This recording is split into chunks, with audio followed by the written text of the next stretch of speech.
Bill Maher has always been politically incorrect. After ABC canceled the show of that very name a few years back, he bounced back with an HBO program called Real Time, where his sometimes caustic humor and unabashed liberal commentary are pleasing his fans and ticking off his detractors.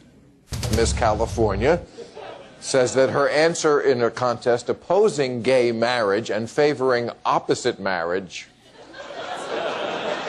is what cost her her crown.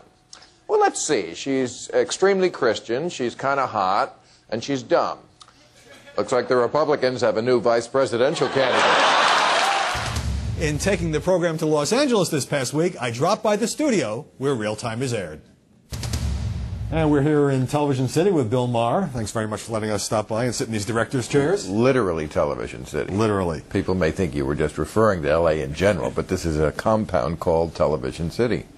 You have feasted for a long time on George Bush and Dick Cheney. We're in a new era now. On your program a while back, you told a joke about President Obama.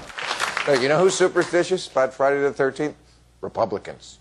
They say the country is having bad luck because we let a black cat in the White House. Do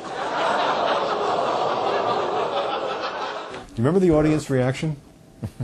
Yeah, well, they boo me a lot when I talk about Obama. Why is that? What does that tell you?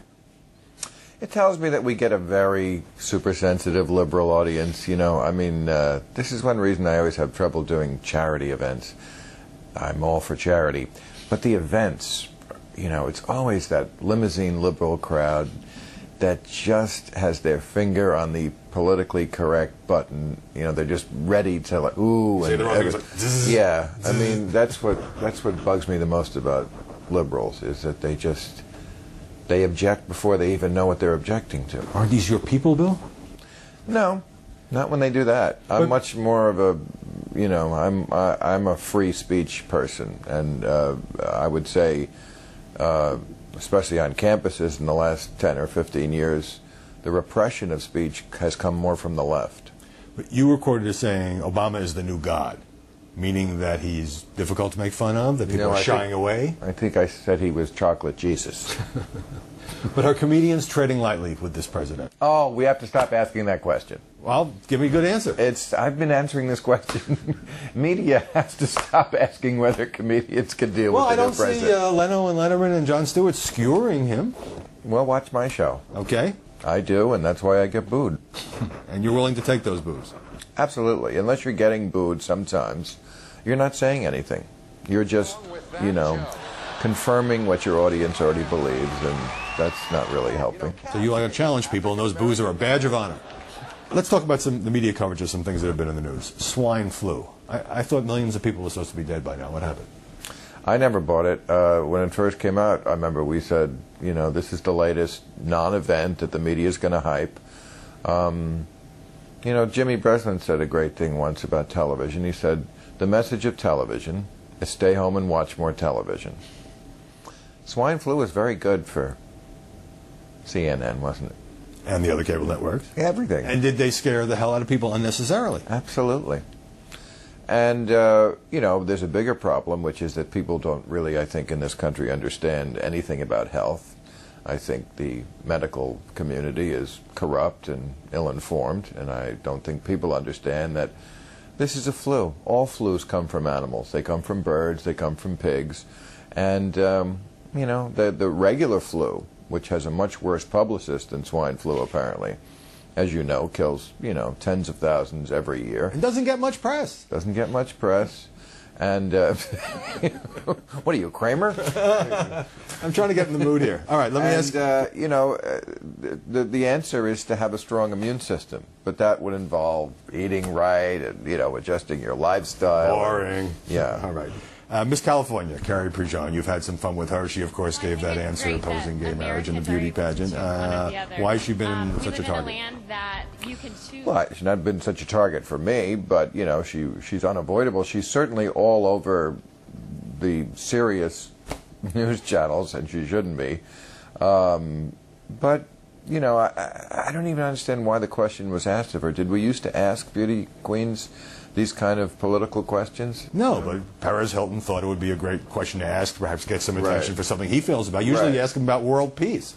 But I thought her answer, not the answer at the pageant, but later when she said Satan was trying to tempt me with that. I think that says a lot about our country because, you know, here's a person who believes in Satan, as does, I would guess, 60, 70, 80% of this country.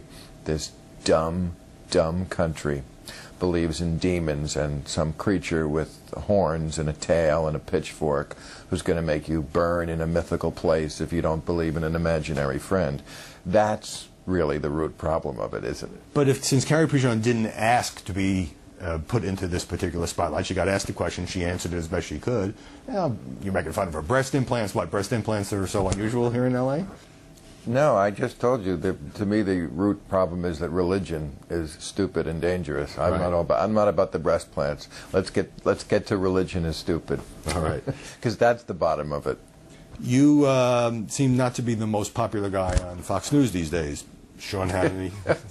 Really? What changed? I see this with Bill Maher, for example. Bill Maher has become an angry, bitter guy. No, he's an angry, bitter guy. That's called projecting. That's called taking what you feel and giving it to somebody else.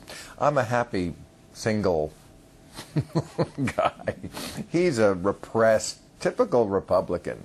You know, I'm sure just terribly sexually repressed. And it comes out in all other sorts of hatred and vile and bile.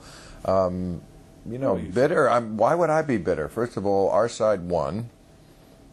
You know, their side is in a wilderness like they've never been before. But you say hatred. I mean, he's arguing for what he believes in.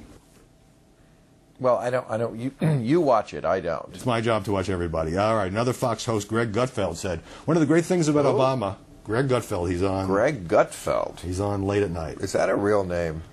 Is this a trick question? No. Come on. I would do you're that. You're making up a Fox newscaster. It's okay. I'll go along with it. One of the great things about Obama is how it terminated the relevance of Bill Maher. His shtick is now just a smirk in a suit. Are you getting under the skin?